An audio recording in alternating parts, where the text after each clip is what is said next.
بسم الله الرحمن الرحيم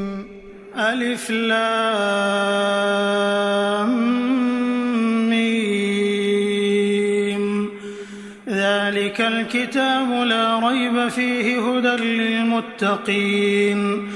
الذين يؤمنون بالغيب ويقيمون الصلاة ومما رزقناهم ينفقون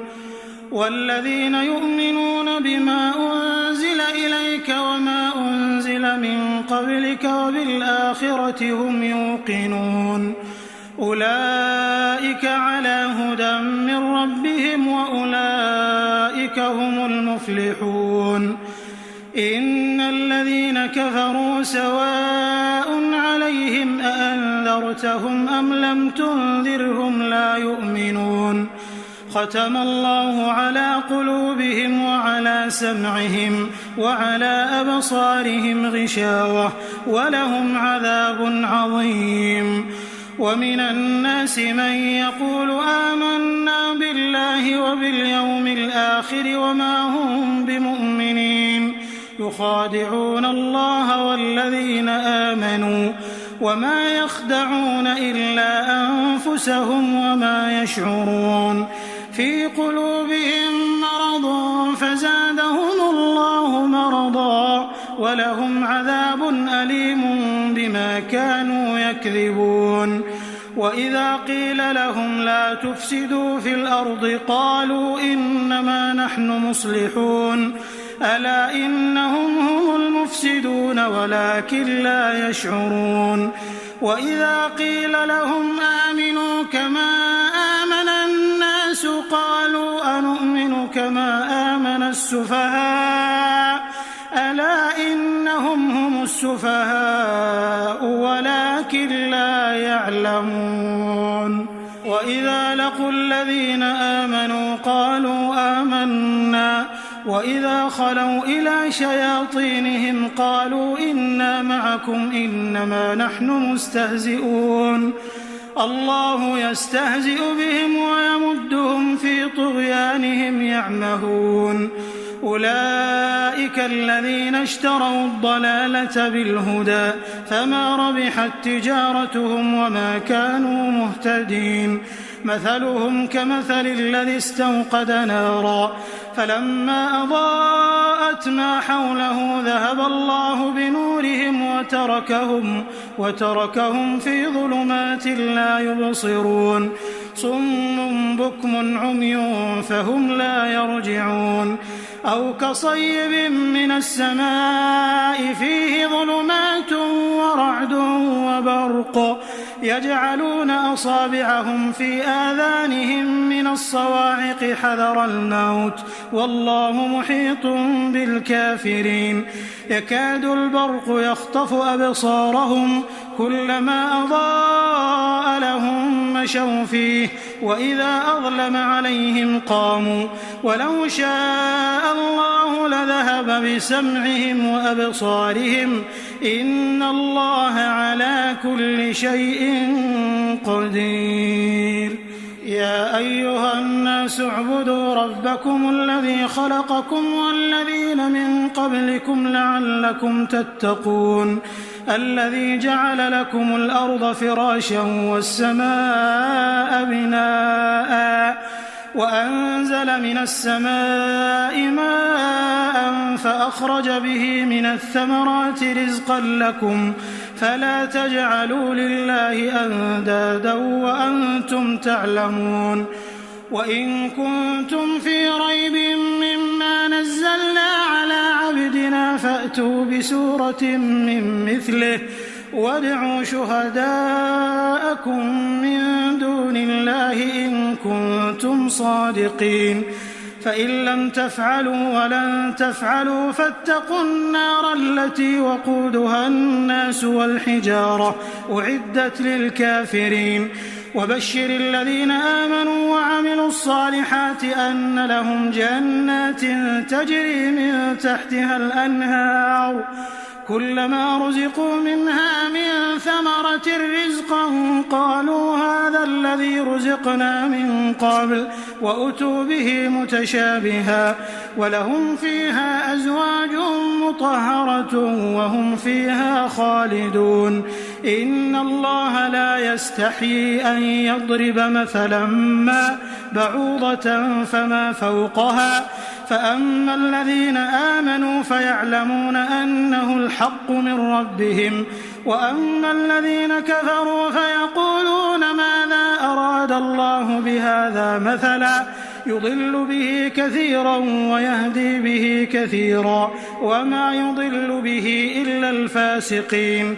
الذين ينقضون عهد الله من بعد ميثاقه ويقطعون ما أمر الله به أن يوصل ويفسدون في الأرض أولئك هم الخاسرون كيف تكفرون بالله وكنتم أمواتا فأحياكم ثم يميتكم ثم يحييكم ثم إليه ترجعون هو الذي خلق لكم ما في الأرض جميعا ثم استوى إلى السماء فسواهن 7 سماوات وهو بكل شيء عليم وإذ قال ربك للملائكة إني جاعل في الأرض خليفة قالوا أتجعل فيها من يفسد فيها ويسفك الدماء ونحن نسبح بحمدك ونقدس لك قال إني أعلم ما لا تعلمون وعلم آدم الأسماء كلها ثم عرضهم على الملائكة فقال أنبئوني بأسماء هؤلاء إن كنتم صادقين قالوا سبحانك لا علم لنا إلا ما علمتنا إنك أنت العليم الحكيم قال يا آدم أنبئهم بأسمائهم فلما أنبأهم بأسمائهم قال ألم أقل لكم إني أعلم غيب السماوات والأرض وأعلم ما تبدون وما كنتم تكتمون وإذ قلنا للملائكة اسجدوا لآدم فسجدوا إلا إبليس أبى واستكبر وكان من الكافرين وقلنا يا آدم اسكن أنت وزوجك الجنة وكلا منها رغدا حيث شئتما ولا تقربا هذه الشجرة فتكونا من الظالمين فأزلهما الشيطان عنها فأخرجهما مما كانا فيه وقلنا اهبطوا بعضكم لبعض عدو ولكم في الأرض مستقر ومتاع إلى حين فتلقى آدم من ربه كلمات فتاب عليه إنه هو التواب الرحيم قلنا اهبطوا منها جميعا فإما يأتينكم مني هدى فمن تبع هداي فلا خوف عليهم ولا هم يحزنون والذين كفروا وكذبوا بآياتنا أولئك أصحاب النار هم فيها خالدون يا بني إسرائيل اذكروا نعمتي التي أنعمت عليكم وأوفوا بعهدي أوف بعهدكم وإياي فارهبون وآمنوا بما أنزلت مصدقا لما معكم ولا تكونوا أول كافر به ولا تشتروا بآياتي ثمنا قليلا وإياي فاتقون ولا تلبسوا الحق بالباطل وتكتموا الحق وأنتم تعلمون وأقيموا الصلاة وآتوا الزكاة واركعوا مع الراكعين أتأمرون الناس بالبر وتنسون أنفسكم وأنتم تتلون الكتاب أفلا تعقلون واستعينوا بالصبر والصلاة وإنها لكبيرة إلا على الخاشعين الذين يظنون أنهم ملاقو ربهم وأنهم إليه راجعون يا بني إسرائيل اذكروا نعمتي التي أنعمت عليكم وأني فضلتكم على العالمين واتقوا يوما لا تجزي نفس عن نفس شيئا ولا يقبل منها شفاعة ولا يؤخذ منها عدل ولا هم ينصرون وإذ نجيناكم من آل فرعون يسومونكم سوء العذاب يذبحون أبناءكم ويستحيون نساءكم وفي ذلكم بلاء من ربكم عظيم وإذ فرقنا بكم البحر فأنجيناكم وأغرقنا آل فرعون وأنتم تنظرون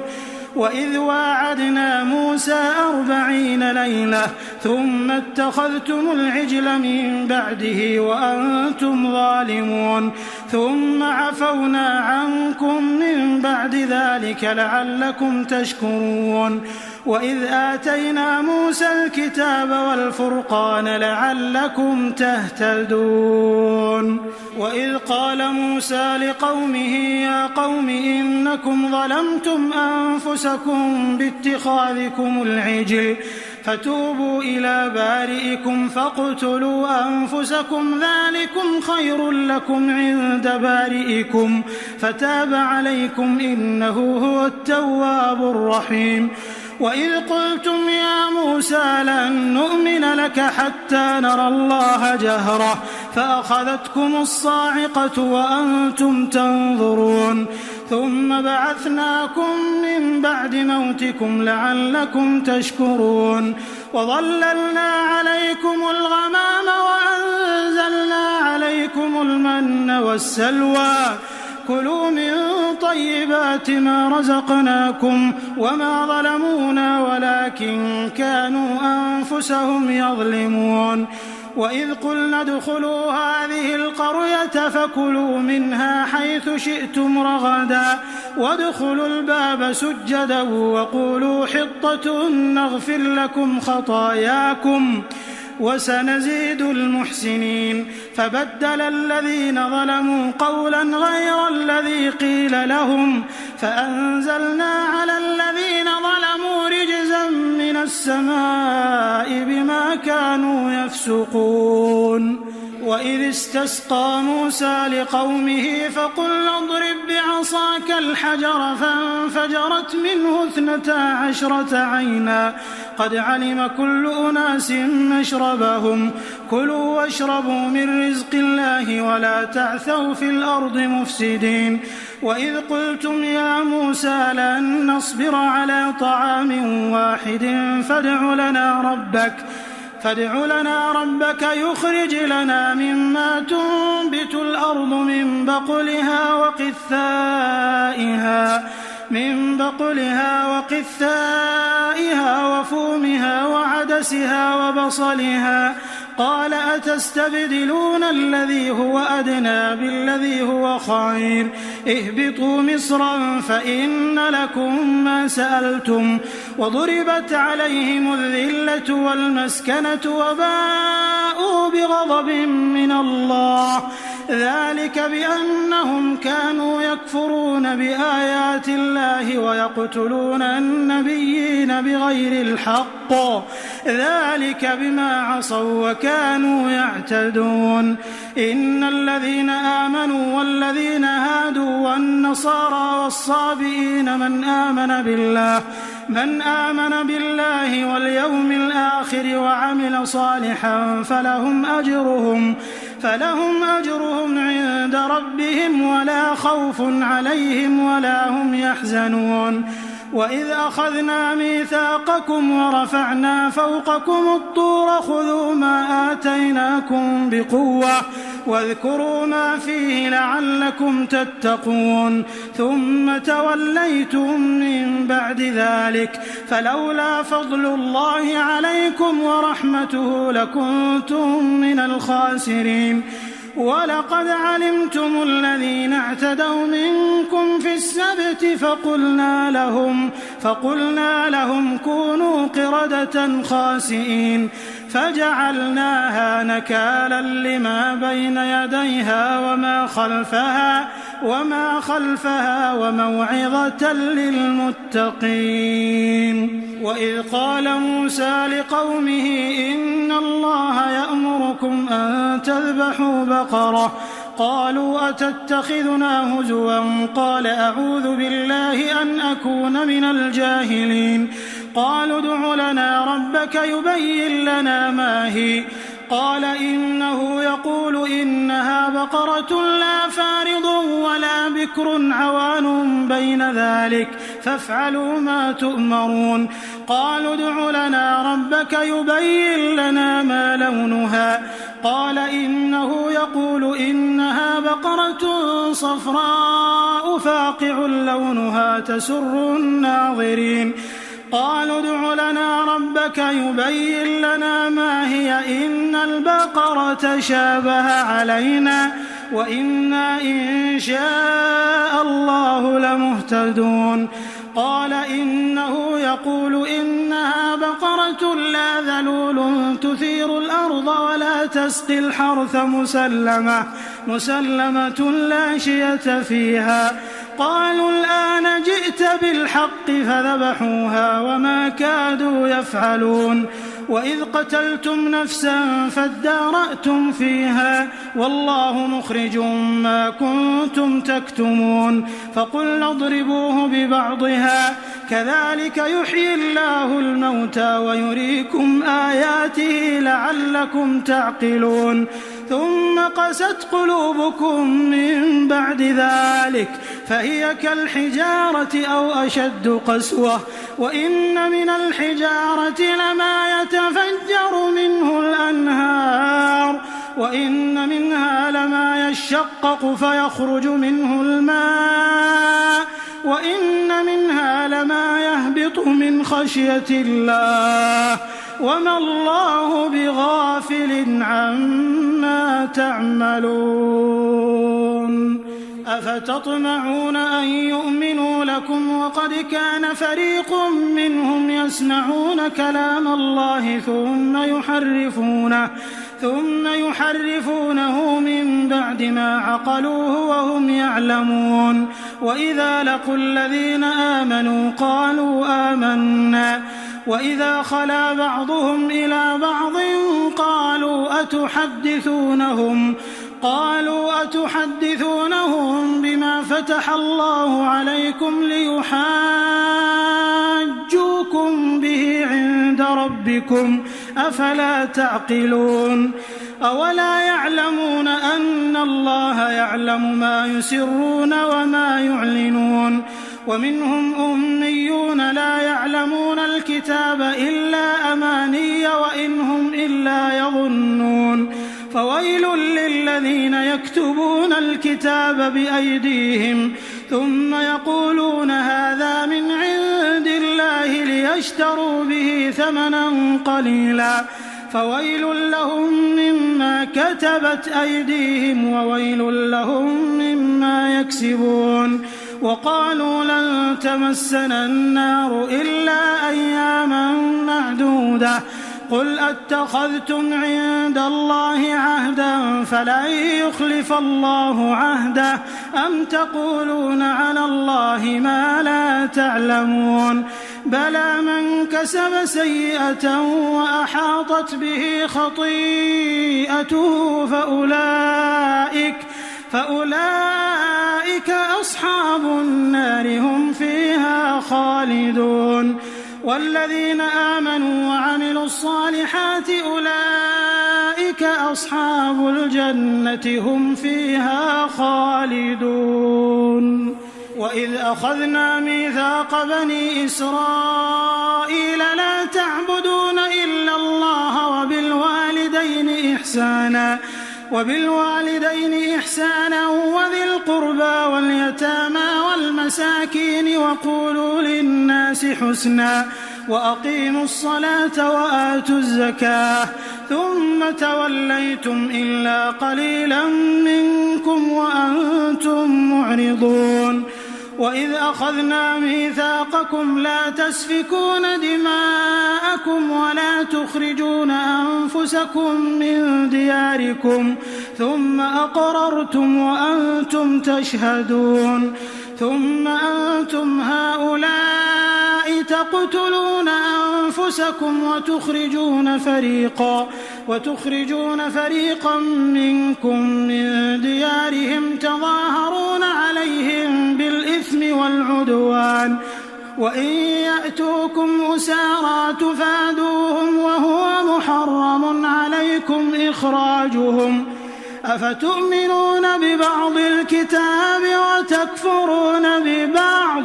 فما جزاء من يفعل ذلك منكم إلا خزي في الحياة الدنيا ويوم القيامة يردون إلى أشد العذاب وما الله بغافل عما تعملون أولئك الذين اشتروا الحياة الدنيا بالآخرة فلا يخفف عنهم العذاب ولا هم ينصرون ولقد آتينا موسى الكتاب وقفينا من بعده بالرسل وآتينا عيسى ابن مريم البينات وأيدناه بروح القدس أفكلما جاءكم رسول بما لا تهوى أنفسكم استكبرتم ففريقا كذبتم وفريقا تقتلون وقالوا قلوبنا غلف بل لعنهم الله بكفرهم فقليلا ما يؤمنون ولما جاءهم كتاب من عند الله مصدق لما معهم وكانوا من قبل يستفتحون على الذين كفروا فلما جاءهم ما عرفوا كفروا به فلعنة الله على الكافرين بئس ما اشتروا به أنفسهم أن يكفروا بما أنزل الله بغيا أن ينزل الله من فضله على من يشاء من عباده فباءوا بغضب على غضب وللكافرين عذاب مهين وإذا قيل لهم آمنوا بما أنزل الله قالوا نؤمن بما أنزل علينا ويكفرون بما وراءه وهو الحق مصدقا لما معهم قل فلم تقتلون أنبياء الله من قبل إن كنتم مؤمنين ولقد جاءكم موسى بالبينات ثم اتخذتم العجل من بعده وأنتم ظالمون وإذ أخذنا ميثاقكم ورفعنا فوقكم الطور خذوا ما آتيناكم بقوة واسمعوا قالوا سمعنا وعصينا وأشربوا في قلوبهم العجل بكفرهم قل بئس ما يأمركم به إيمانكم إن كنتم مؤمنين قل إن كانت لكم الدار الآخرة عند الله خالصة من دون الناس فتمنوا الموت إن كنتم صادقين ولن يتمنوه أبدا بما قدمت أيديهم والله عليم بالظالمين ولتجدنهم أحرص الناس على حياة ومن الذين أشركوا يود أحدهم لو يعمر 1000 سنة وما هو بمزحزحه من العذاب أن يعمر والله بصير بما يعملون قل من كان عدوا لجبريل فإنه نزله على قلبك بإذن الله مصدقا لما بين يديه وهدى وبشرى للمؤمنين. من كان عدوا لله وملائكته ورسله وجبريل وميكال فإن الله عدو للكافرين. ولقد أنزلنا إليك آيات بينات وما يكفر بها إلا الفاسقون. أوكلما عاهدوا عهدا نبذه فريق منهم بل أكثرهم لا يؤمنون. ولما جاءهم رسول من عند الله مصدق لما معهم نبذ فريق من الذين أوتوا الكتاب كتاب الله وراء ظهورهم كأنهم لا يعلمون. واتبعوا ما تتلو الشياطين على ملك سليمان وما كفر سليمان ولكن الشياطين كفروا يعلمون الناس السحر وما أنزل على الملكين ببابل هاروت وماروت وما يعلمان من أحد حتى يقولا إنما نحن فتنة فلا تكفر فيتعلمون منهما ما يفرقون به بين المرء وزوجه وما هم بضارين به من أحد إلا بإذن الله ويتعلمون ما يضرهم ولا ينفعهم ولقد علموا لمن اشتراه ما له في الآخرة من خلاق ولبئس ما شروا به أنفسهم لو كانوا يعلمون. ولو أنهم آمنوا واتقوا لمثوبة من عند الله خير لو كانوا يعلمون. يا أيها الذين آمنوا لا تقولوا راعنا وقولوا انظرنا واسمعوا وللكافرين عذاب أليم. ما يود الذين كفروا من أهل الكتاب ولا المشركين أن ينزل عليكم من خير من ربكم والله يختص برحمته من يشاء والله ذو الفضل العظيم. ما ننسخ من آية أو ننسها نأت بخير منها أو مثلها. ألم تعلم أن الله على كل شيء قدير. ألم تعلم أن الله له ملك السماوات والأرض وما لكم من دون الله من ولي ولا نصير. أم تريدون أن تسألوا رسولكم كما سئل موسى من قبل ومن يتبدل الكفر بالإيمان فقد ضل سواء السبيل. ود كثير من أهل الكتاب لو يردونكم من بعد إيمانكم كفارا حسدا من عند أنفسهم من بعد ما تبين لهم الحق فاعفوا واصفحوا حتى يأتي الله بأمره إن الله على كل شيء قدير. وأقيموا الصلاة وآتوا الزكاة وما تقدموا لأنفسكم من خير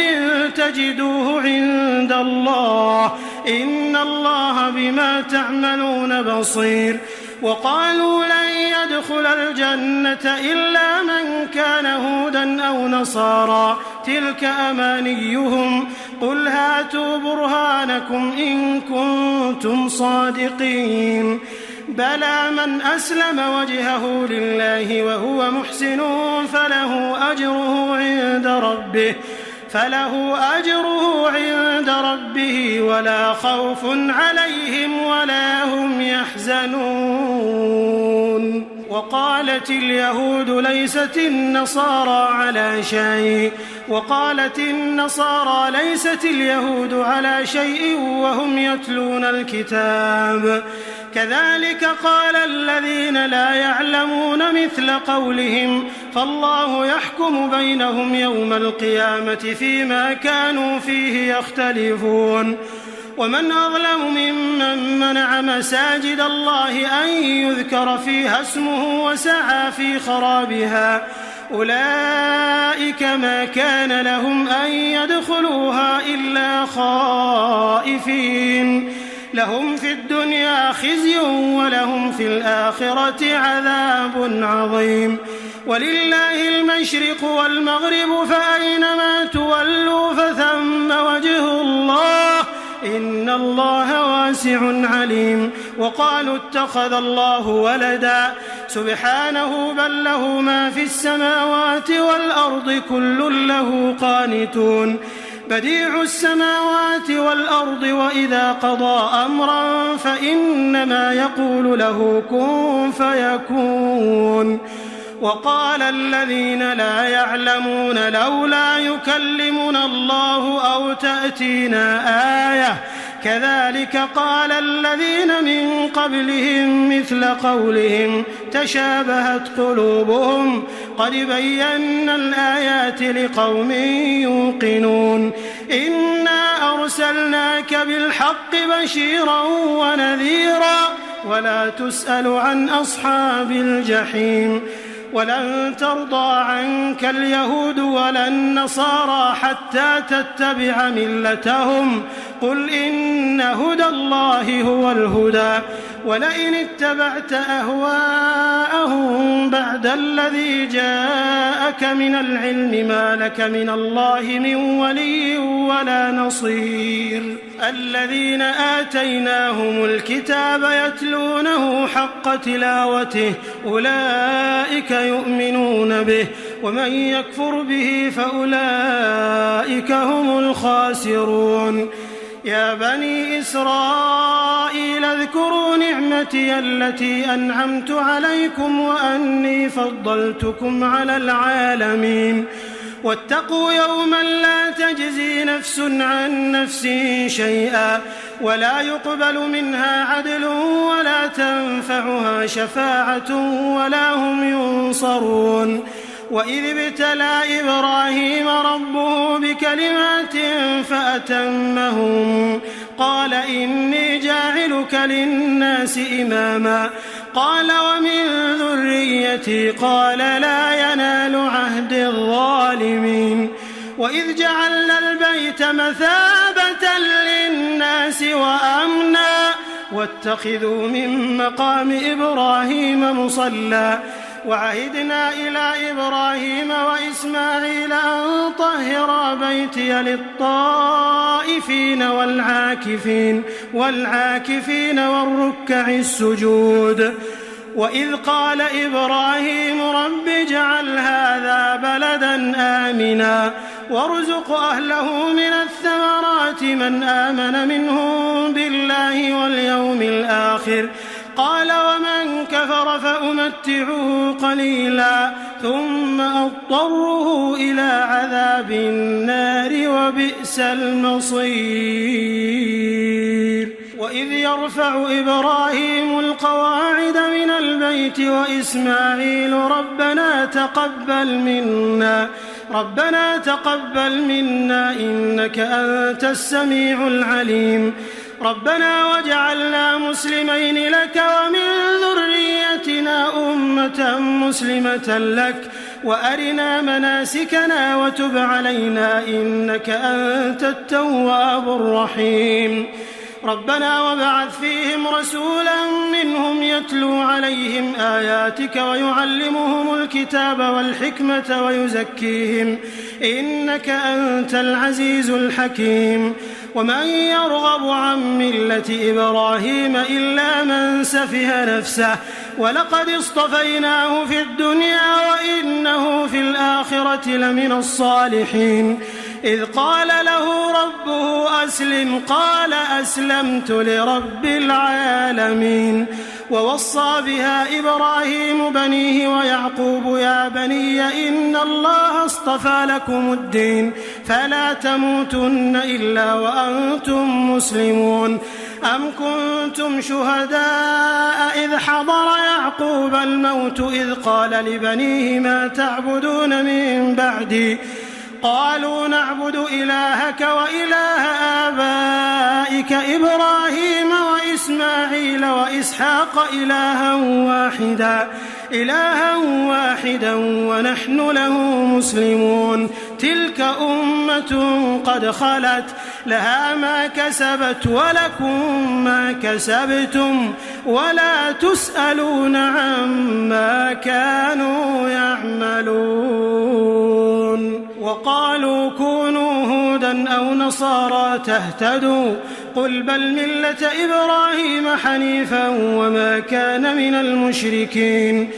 قولوا آمنا بالله وما أنزل إلينا وما أنزل إلى إبراهيم وإسماعيل وإسحاق ويعقوب والأسباط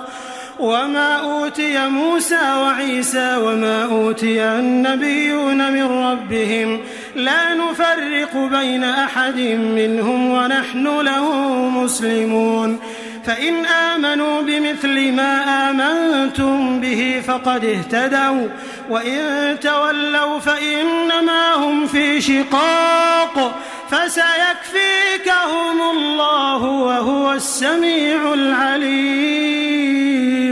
صبغة الله ومن أحسن من الله صبغة ونحن له عابدون قل أتحاجوننا في الله وهو ربنا وربكم ولنا أعمالنا ولكم أعمالكم ونحن له مخلصون أم تقولون إن إبراهيم وإسماعيل وإسحاق ويعقوب والأسباط كانوا هودا أو نصارى قل أأنتم أعلم أم الله ومن أظلم ممن كتم شهادة عنده من الله وما الله بغافل عما تعملون تلك أمة قد خلت لها ما كسبت ولكم ما كسبتم ولا تسألون عما كانوا يعملون سيقول السفهاء من الناس ما ولاهم عن قبلتهم التي كانوا عليها قل لله المشرق والمغرب يهدي من يشاء إلى صراط مستقيم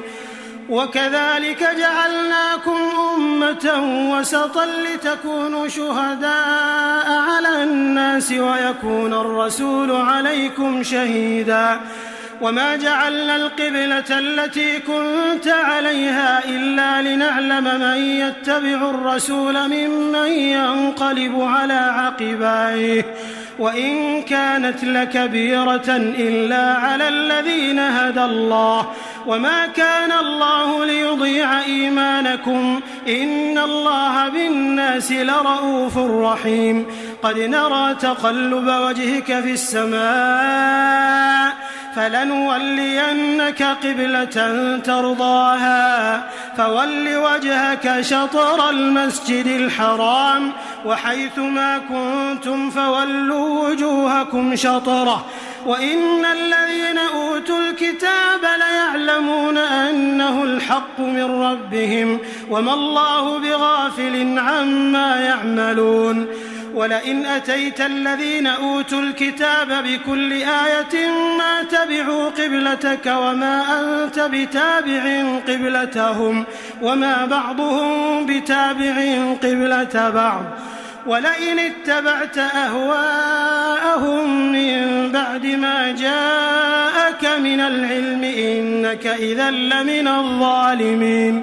الذين آتيناهم الكتاب يعرفونه كما يعرفون أبناءهم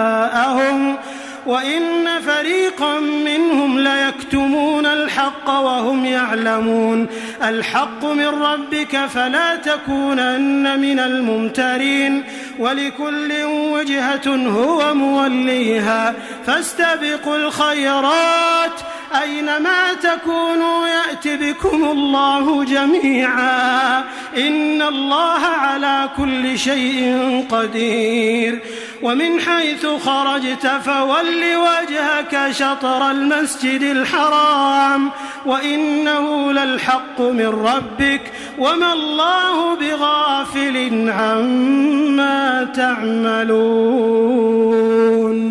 ومن حيث خرجت فول وجهك شطر المسجد الحرام وحيث ما كنتم فولوا وجوهكم شطره لئلا يكون للناس عليكم حجة إلا الذين ظلموا منهم فلا تخشوهم واخشوني ولأتم نعمتي عليكم ولعلكم تهتدون كما أرسلنا فيكم رسولا منكم يتلو عليكم آياتنا ويزكيكم ويعلمكم الكتاب والحكمة ويعلمكم ما لم تكونوا تعلمون فاذكروني أذكركم واشكروا لي ولا تكفرون يا أيها الذين آمنوا استعينوا بالصبر والصلاة إن الله مع الصابرين ولا تقولوا لمن يقتل في سبيل الله أموات بل أحياء ولكن لا تشعرون ولنبلونكم بشيء من الخوف والجوع ونقص من الأموال والأنفس والثمرات وبشر الصابرين الذين إذا أصابتهم مصيبة قالوا إنا لله وإنا إليه راجعون أولئك عليهم صلوات من ربهم ورحمة وأولئك هم المهتدون إن الصفا والمروة من شعائر الله فمن حج البيت أو اعتمر فلا جناح عليه أن يطوف بهما ومن تطوع خيرا فإن الله شاكر عليم إن الذين يكتمون ما أنزلنا من البينات والهدى من بعد ما بيناه للناس في الكتاب أولئك يلعنهم الله ويلعنهم اللاعنون إلا الذين تابوا وأصلحوا وبينوا فأولئك أتوب عليهم وأنا التواب الرحيم إن الذين كفروا وماتوا وهم كفار أولئك عليهم لعنة الله والملائكة والناس أجمعين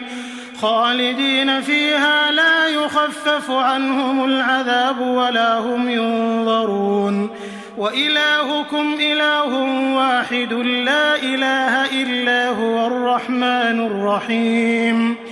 إن في خلق السماوات والأرض واختلاف الليل والنهار والفلك التي تجري في البحر بما ينفع الناس وما أنزل الله من السماء من ماء فأحيا به الأرض بعد موتها وبث فيها من كل دابة وتصريف الرياح والسحاب المسخر بين السماء والأرض لآيات لقوم يعقلون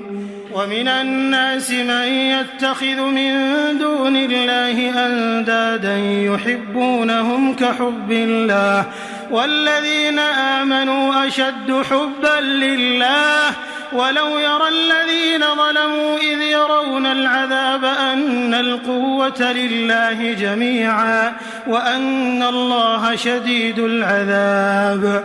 إذ تبرأ الذين اتبعوا من الذين اتبعوا ورأوا العذاب وتقطعت بهم الأسباب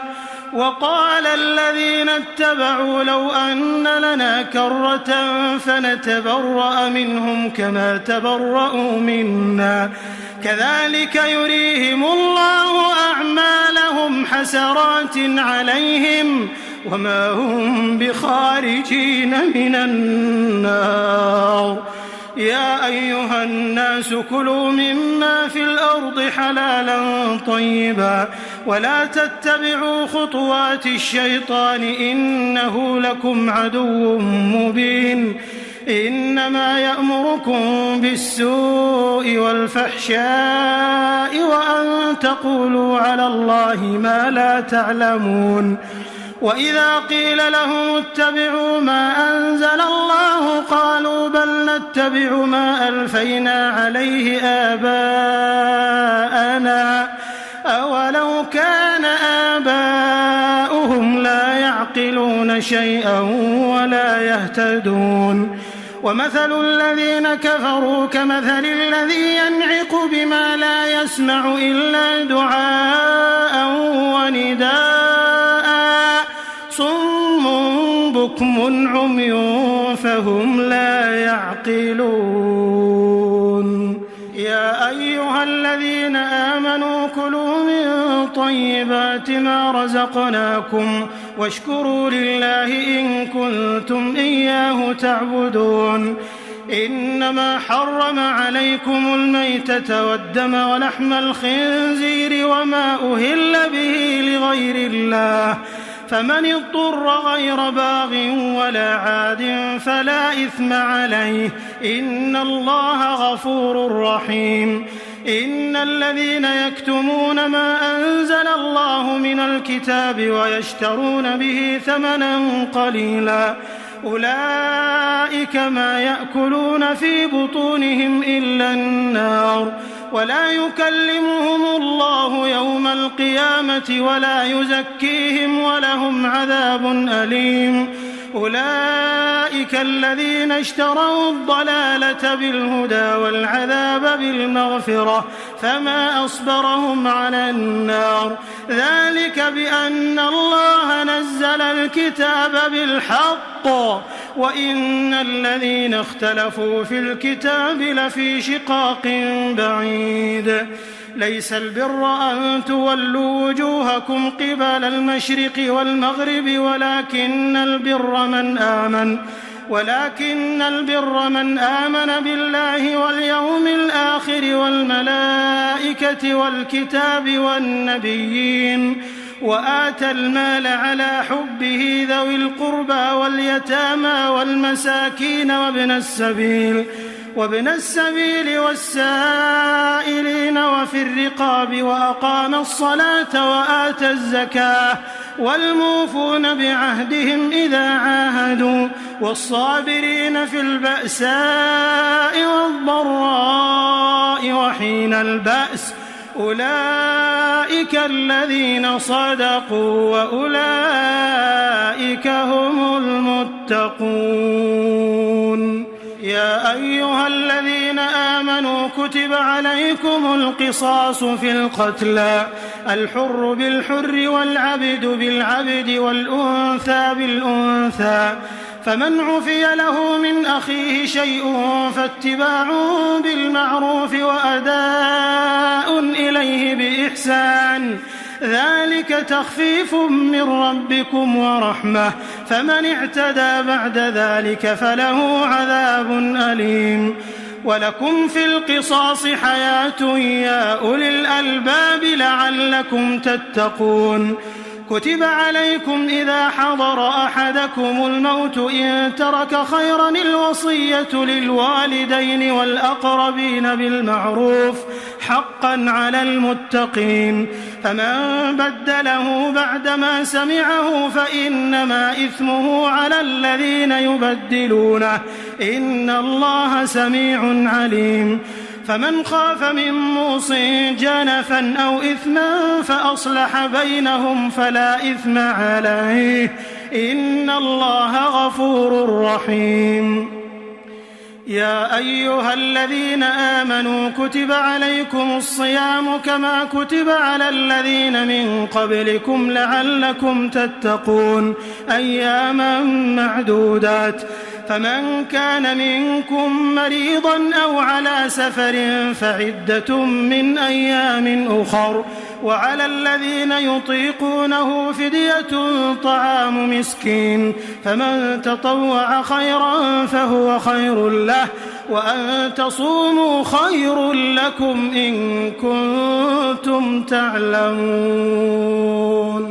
شهر رمضان الذي أنزل فيه القرآن هدى للناس وبينات من الهدى والفرقان فمن شهد منكم الشهر فليصم ومن كان مريضا أو على سفر فعدة من أيام أخر يريد الله بكم اليسر ولا يريد بكم العسر ولتكملوا العدة ولتكبروا الله على ما هداكم ولعلكم تشكرون وإذا سألك عبادي عني فإني قريب أجيب دعوة الداع إذا دعان فليستجيبوا لي وليؤمنوا بي لعلهم يرشدون أحل لكم ليلة الصيام الرفث إلى نسائكم هن لباس لكم وأنتم لباس لهن علم الله أنكم كنتم تختانون أنفسكم فتاب عليكم وعفى عنكم فالآن باشروهن وابتغوا ما كتب الله لكم وكلوا واشربوا حتى يتبين لكم الخيط الأبيض من الخيط الأسود من الفجر ثم أتموا الصيام إلى الليل ولا تباشروهن وأنتم عاكفون في المساجد تلك حدود الله فلا تقربوها كذلك يبين الله آياته للناس لعلهم يتقون ولا تأكلوا أموالكم بينكم بالباطل وتدلوا بها إلى الحكام لتأكلوا فريقا من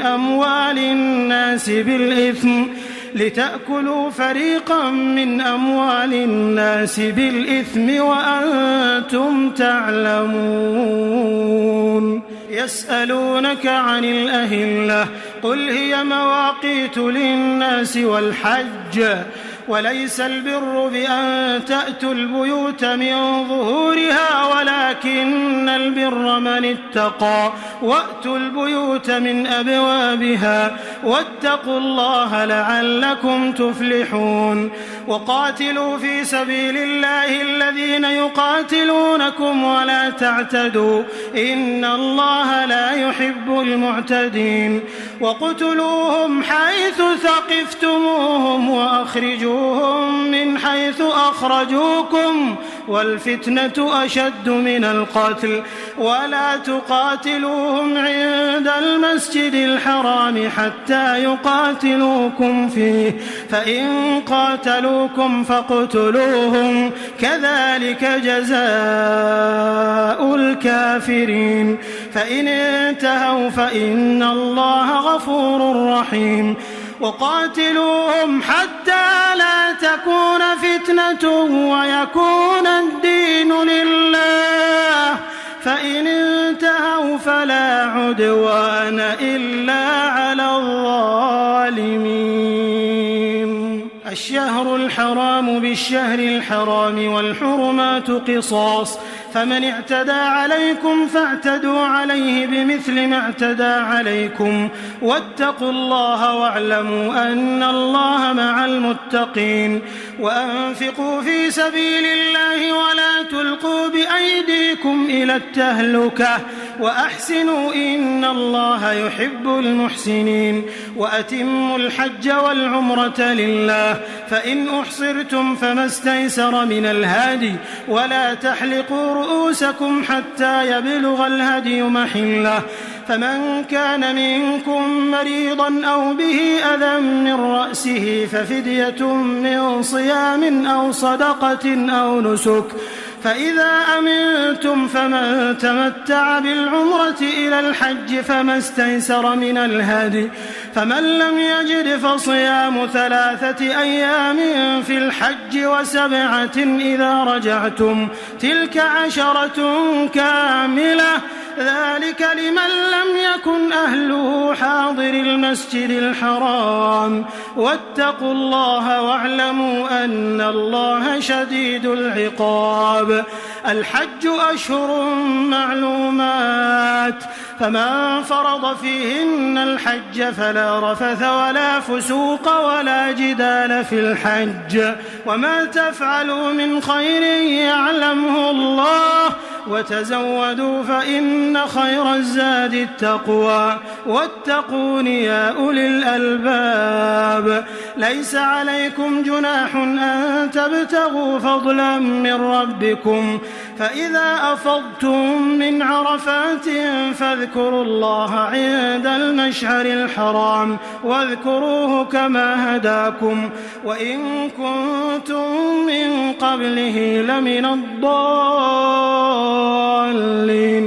ثم أفيضوا من حيث أفاض الناس واستغفروا الله إن الله غفور رحيم فإذا قضيتم مناسككم فاذكروا الله كذكركم آباءكم أو أشد ذكرا فمن الناس من يقول ربنا آتنا في الدنيا وما له في الآخرة من خلاق ومنهم من يقول ربنا آتنا في الدنيا حسنة وفي الآخرة حسنة وقنا عذاب النار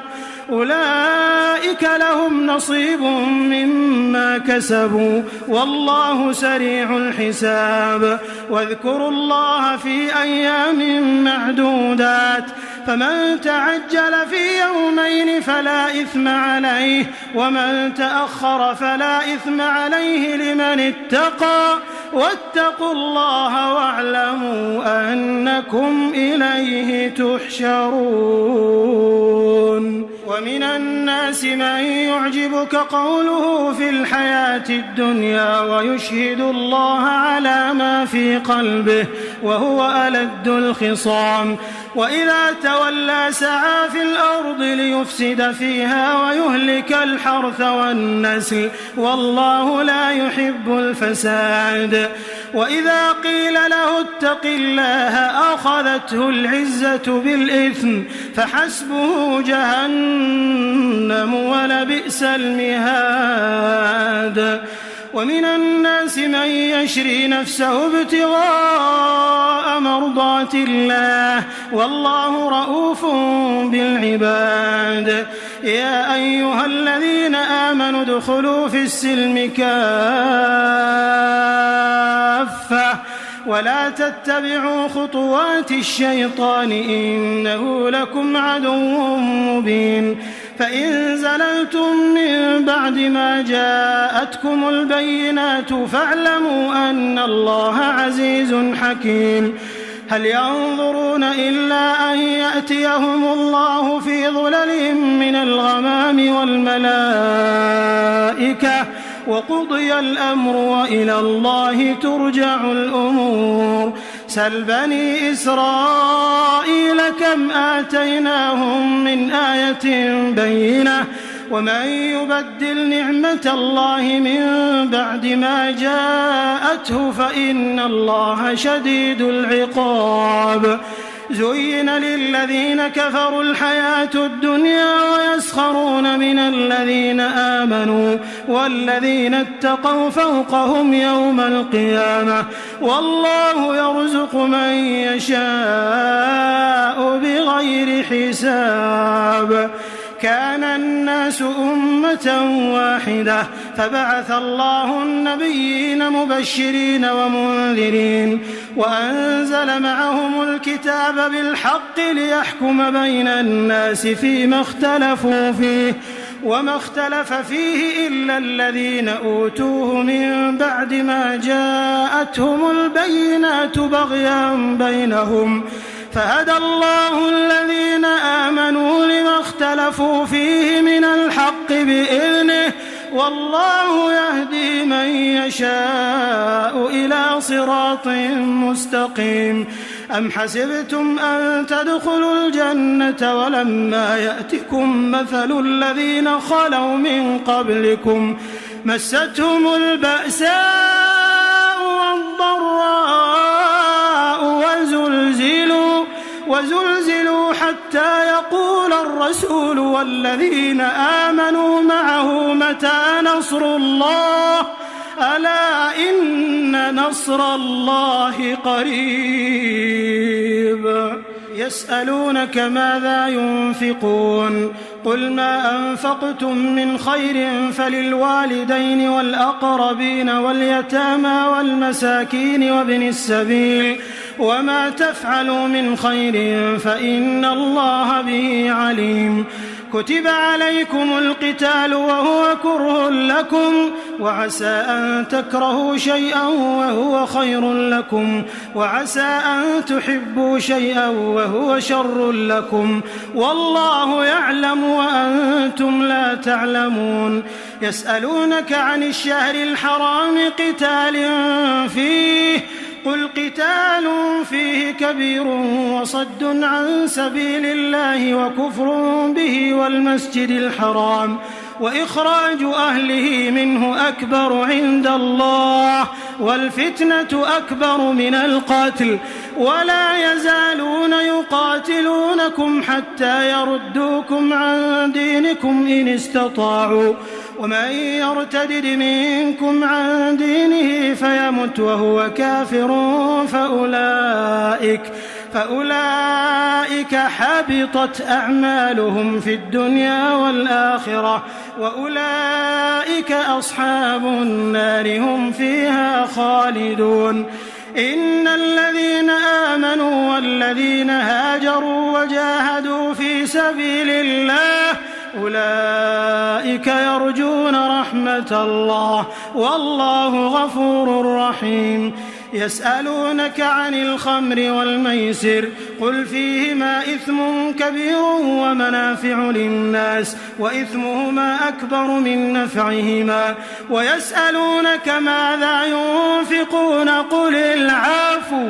كذلك يبين الله لكم الآيات لعلكم تتفكرون في الدنيا والآخرة. ويسألونك عن اليتامى قل إصلاح لهم خير وإن تخالطوهم فإخوانكم والله يعلم المفسد من المصلح ولو شاء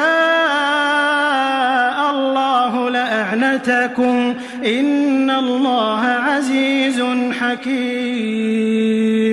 ولا تنكحوا المشركات حتى يؤمنوا ولأمة مؤمنة خير من مشركة ولو أعجبتكم ولا تنكحوا المشركين حتى يؤمنوا ولعبد مؤمن خير من مشرك ولو أعجبكم أولئك يدعون إلى النار والله يدعو إلى الجنة والمغفرة بإذنه ويبين آياته للناس لعلهم يتذكرون. ويسألونك عن المحيض قل هو أذى فاعتزلوا النساء في المحيض ولا تقربوهن حتى يطهرن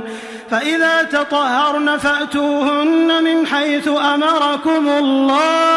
إن الله يحب التوابين ويحب المتطهرين.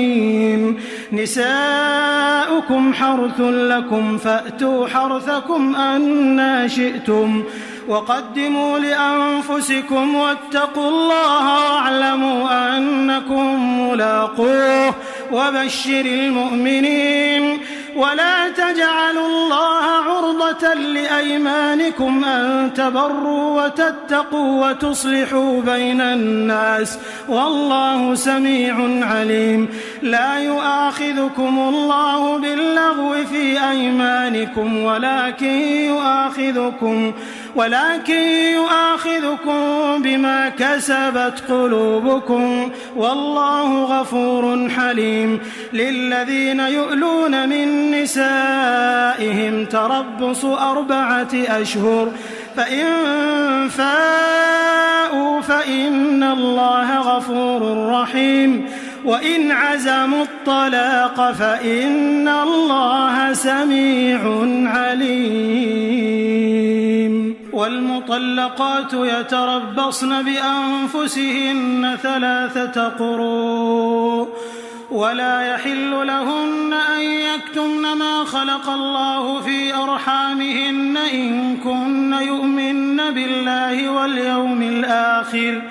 وبعولتهن أحق بردهن في ذلك إن أرادوا إصلاحا ولهن مثل الذي عليهن بالمعروف وللرجال عليهن درجة والله عزيز حكيم. الطلاق 2 فإمساك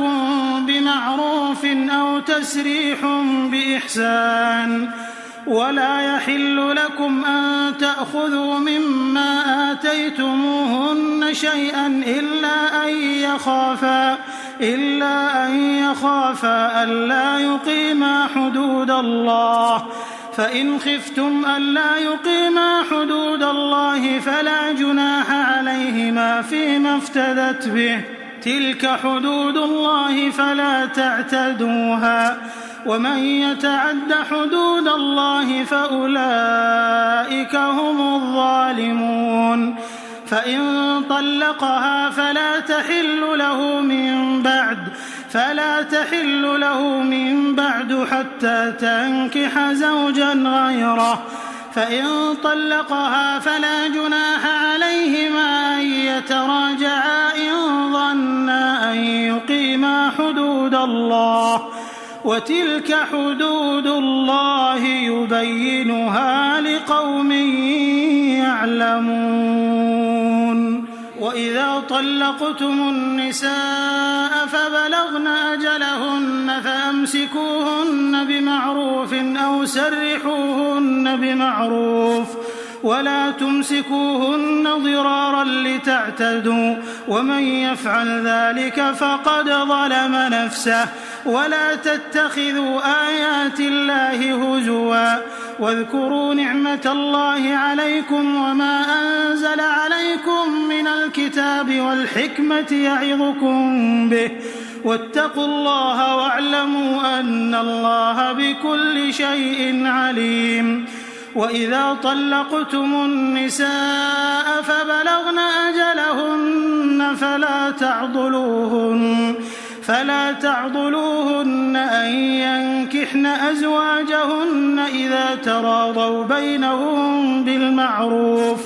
ذلك يوعظ به من كان منكم يؤمن بالله واليوم الآخر ذلكم أزكى لكم وأطهر والله يعلم وأنتم لا تعلمون. والوالدات يرضعن أولادهن حولين كاملين لمن أراد أن يتم الرضاعة وعلى المولود له رزقهن وكسوتهن بالمعروف لا تكلف نفس إلا وسعها. لا تضار والدة بولدها ولا مولود له بولده وعلى الوارث مثل ذلك. فإن أرادا فصالا عن تراض منهما وتشاور فلا جناح عليهما. وإن أردتم أن تسترضعوا أولادكم فلا جناح عليكم إذا سلمتم ما آتيتم بالمعروف. واتقوا الله واعلموا أن الله بما تعملون بصير. والذين يتوفون منكم ويذرون أزواجا يتربصن بأنفسهن 4 أشهر وعشرا فإذا بلغن أجلهن فلا جناح عليكم فيما فعلن في أنفسهن بالمعروف والله بما تعملون خبير ولا جناح عليكم فيما عرضتم به من خطبة النساء أو أكننتم في أنفسكم علم الله أنكم ستذكرونهن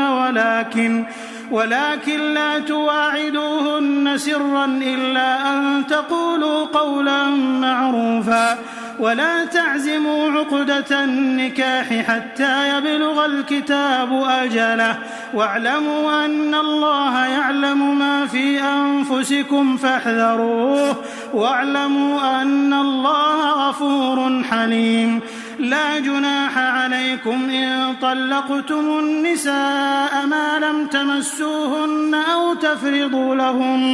أو تفرضوا لهن فريضة ومتعوهن على الموسع قدره وعلى المقتر قدره متاعا بالمعروف حقا على المحسنين وإن طلقتموهن من قبل أن تمسوهن وقد فرضتم لهن فريضة فنصف ما فرضتم إلا أن يعفون أو يعفو الذي بيده عقدة النكاح وأن تعفوا أقرب للتقوى ولا تنسوا الفضل بينكم إن الله بما تعملون بصير حافظوا على الصلوات والصلاة الوسطى وقوموا لله قانتين فإن خفتم فرجالا أو ركبانا فإذا أمنتم فاذكروا الله كما علمكم ما لم تكونوا تعلمون والذين يتوفون منكم ويذرون أزواجا وصية لأزواجهم متاعا إلى الحول غير إخراج فإن خرجن فلا جناح عليكم فيما فعلن في أنفسهن من معروف والله عزيز حكيم وللمطلقات متاع بالمعروف حقا على المتقين كذلك يبين الله لكم آياته لعلكم تعقلون ألم تر إلى الذين خرجوا من ديارهم وهم ألوف حذر الموت فقال لهم الله موتوا ثم أحياهم إن الله لذو فضل على الناس ولكن أكثر الناس لا يشكرون وقاتلوا في سبيل الله واعلموا أن الله سميع عليم من ذا الذي يقرض الله قرضا حسنا فيضاعفه له أضعافا كثيرة والله يقبض ويبسط وإليه ترجعون ألم تر إلى الملأ من بني إسرائيل من بعد موسى إذ قالوا لنبي له مبعث لنا ملكا نقاتل في سبيل الله قال هل عسيتم إن كتب عليكم القتال ألا تقاتلوا قالوا وما لنا ألا نقاتل في سبيل الله وقد أخرجنا من ديارنا وأبنائنا فلما كتب عليهم القتال تولوا إلا قليلا منهم والله عليم بالظالمين وقال لهم نبيهم إن الله قد بعث لكم طالوت ملكا قالوا أنى يكون له الملك علينا ونحن أحق بالملك منه ولم يؤت سعة من المال قال إن الله اصطفاه عليكم وزاده بسطة في العلم والجسم والله يؤتي ملكه من يشاء والله واسع عليم وقال لهم نبيهم إن آية ملكه أن يأتيكم التابوت فيه سكينة من ربكم وبقية مما ترك آل موسى وآل هارون تحمله الملائكة إن في ذلك لآية لكم إن كنتم مؤمنين. فلما فصل طالوت بالجنود قال إن الله مبتليكم بنهر فمن شرب منه فليس مني ومن لم يطعمه فإنه مني إلا من اغترف غرفة بيده فشربوا منه إلا قليلا منهم. فلما جاوزه هو والذين آمنوا معه قالوا لا طاقة لنا اليوم بجالوت وجنوده. قال الذين يظنون أنهم ملاقو الله كم من فئة قليلة غلبت فئة كثيرة بإذن الله والله مع الصابرين. ولما برزوا لجالوت وجنوده قالوا ربنا أفرغ علينا صبرا وثبت أقدامنا وانصرنا على القوم الكافرين. فهزموهم بإذن الله وقتل داود جالوت وآتاه الله الملك والحكمة وعلمه مما يشاء ولولا دفع الله الناس بعضهم ببعض لفسدت الأرض ولكن الله ذو فضل على العالمين. تلك آيات الله نتلوها عليك بالحق وإنك لمن المرسلين. تلك الرسل فضلنا بعضهم على بعض منهم من كلم الله ورفع بعضهم درجات وآتينا عيسى ابن مريم البينات وأيدناه بروح القدس ولو شاء الله ما اقتتل الذين من بعدهم من بعد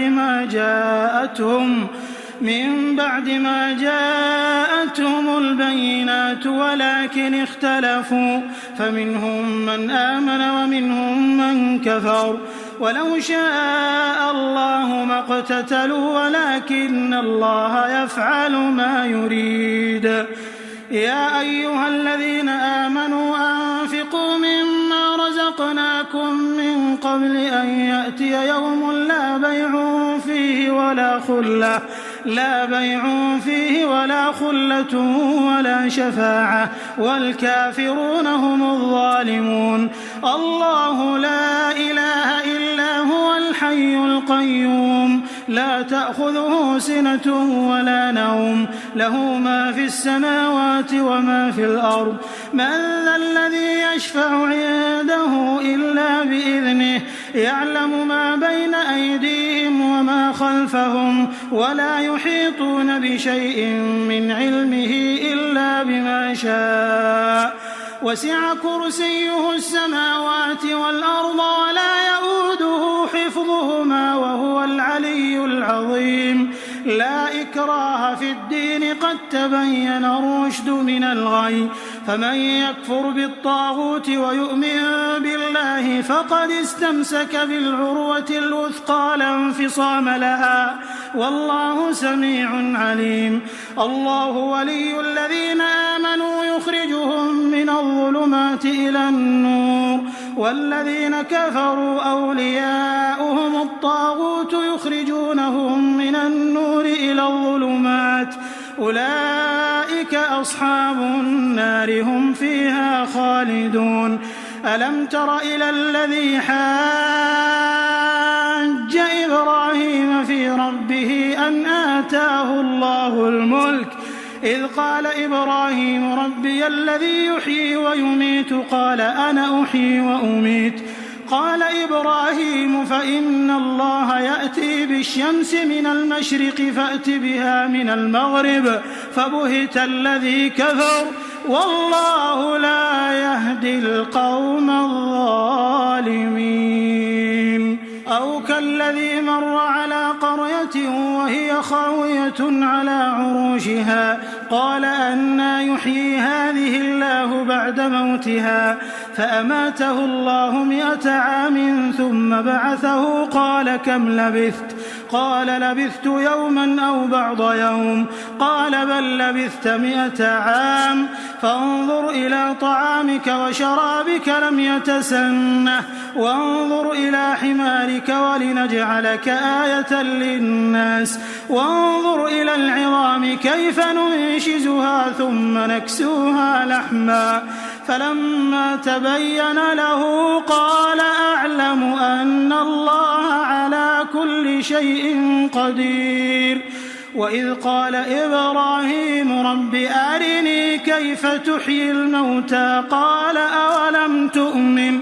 قال بلى ولكن ليطمئن قلبي قال فخذ 4 من الطير فصرهن إليك ثم اجعل على كل جبل منهن جزءا ثم ادعهن يأتينك سعيا واعلم أن الله عزيز حكيم مثل الذين ينفقون أموالهم في سبيل الله كمثل حبة أنبتت 7 سنابل في كل سنبلة 100 حبة والله يضاعف لمن يشاء والله واسع عليم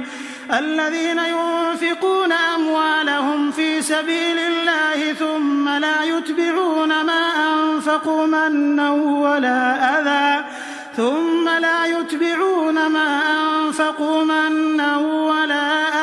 لهم أجرهم عند ربهم ولا خوف عليهم ولا هم يحزنون قول معروف ومغفرة خير من صدقة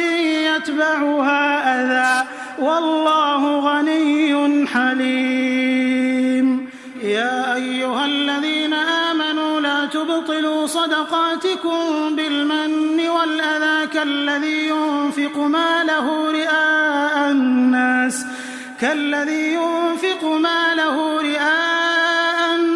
ولا يؤمن بالله واليوم الآخر فمثله كمثل صفوان عليه تراب فأصابه وابل فتركه صلدا لا يقدرون على شيء مما كسبوا والله لا يهدي القوم الكافرين ومثل الذين ينفقون أموالهم ابتغاء مرضات الله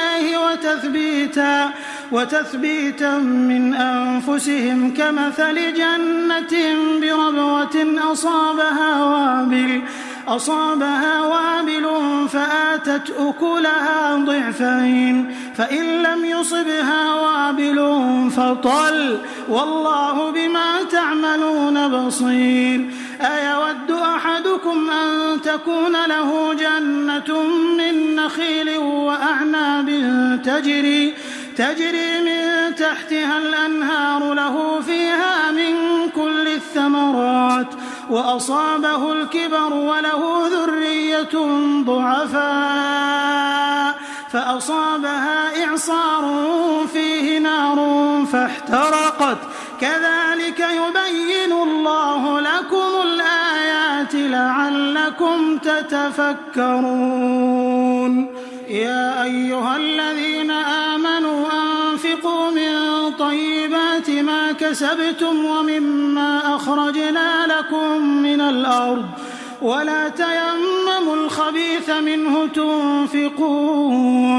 ولستم بآخذيه إلا أن تغمضوا فيه واعلموا أن الله غني حميد الشيطان يعدكم الفقر ويأمركم بالفحشاء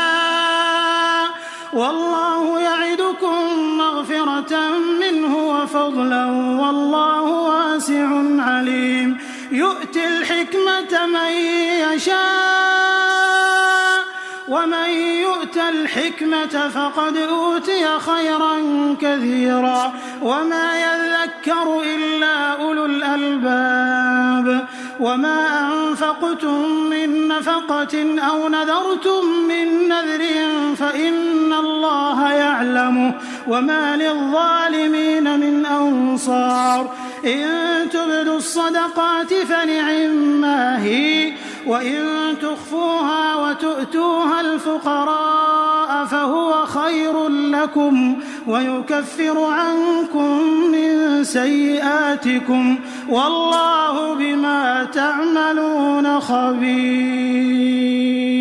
ليس عليك هداهم ولكن الله يهدي من يشاء وما تنفقوا من خير فلأنفسكم وما تنفقون إلا ابتغاء وجه الله وما تنفقوا من خير يوفى إليكم وأنتم لا تظلمون. للفقراء الذين أحصروا في سبيل الله لا يستطيعون ضربا في الأرض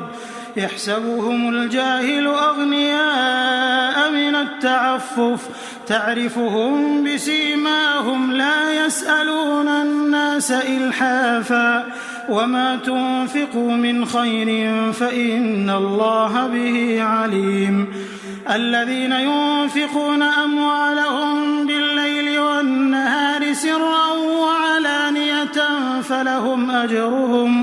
فلهم أجرهم عند ربهم ولا خوف عليهم ولا هم يحزنون. الذين يأكلون الربا لا يقومون إلا كما يقوم الذي يتخبطه الشيطان من المس ذلك بأنهم قالوا إنما البيع مثل الربا وأحل الله البيع وحرم الربا فمن جاءه موعظة من ربه فانتهى فله ما سلف وأمره إلى الله ومن عاد فأولئك أصحاب النار هم فيها خالدون. يمحق الله الربا ويربي الصدقات والله لا يحب كل كفار أثيم. إن الذين آمنوا وعملوا الصالحات وأقاموا الصلاة وآتوا الزكاة لهم أجرهم عند ربهم ولا خوف عليهم ولا هم يحزنون. يا أيها الذين آمنوا اتقوا الله وذروا ما بقي من الربا إن كنتم مؤمنين فإن لم تفعلوا فأذنوا بحرب من الله ورسوله وإن تبتم فلكم رؤوس أموالكم لا تظلمون ولا تظلمون. وإن كان ذو عسرة فنظرة إلى ميسرة وأن تصدقوا خير لكم إن كنتم تعلمون. واتقوا يوما ترجعون فيه إلى الله ثم توفى كل نفس ما كسبت وهم لا يظلمون. يا أيها الذين آمنوا إذا تداينتم بدين إلى أجل مسمى فاكتبوه وليكتب بينكم كاتب بالعدل ولا يأب كاتب أن يكتب كما علمه الله فليكتب وليملل الذي عليه الحق وليتق الله ربه ولا يبخس منه شيئا فإن كان الذي عليه الحق سفيها أو ضعيفا أو لا يستطيع أن يمل هو فليملل وليه بالعدل واستشهدوا شهيدين من رجالكم فإن لم يكونا رجلين فرجل وامرأتان ممن ترضون من الشهداء أن تضل إحداهما فتذكر إحداهما الأخرى ولا يأبى الشهداء إذا ما دعوا ولا تسأموا أن تكتبوه صغيرا أو كبيرا إلى أجله ذلكم أقسط عند الله وأقوم للشهادة وأدنى ألا ترتابوا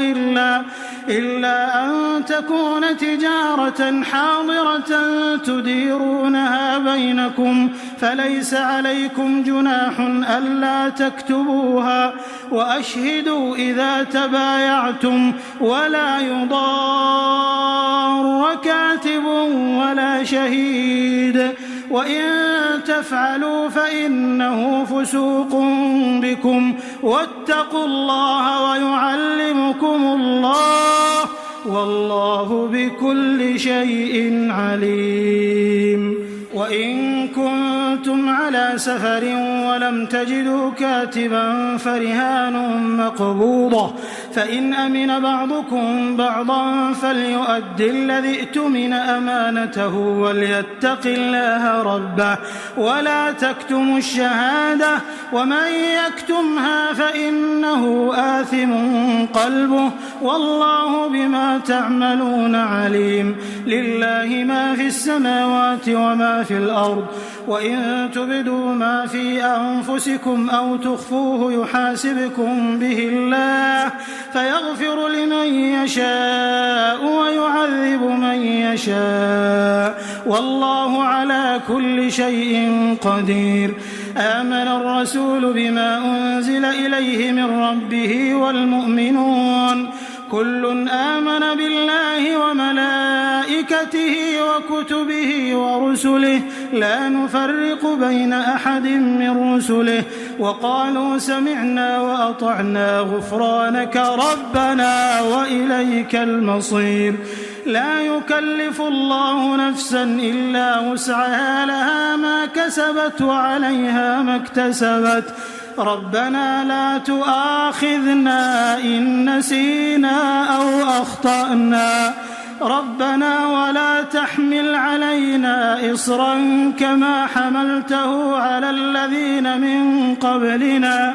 ربنا ولا تحملنا ما لا طاقة لنا به واعف عنا واغفر لنا وارحمنا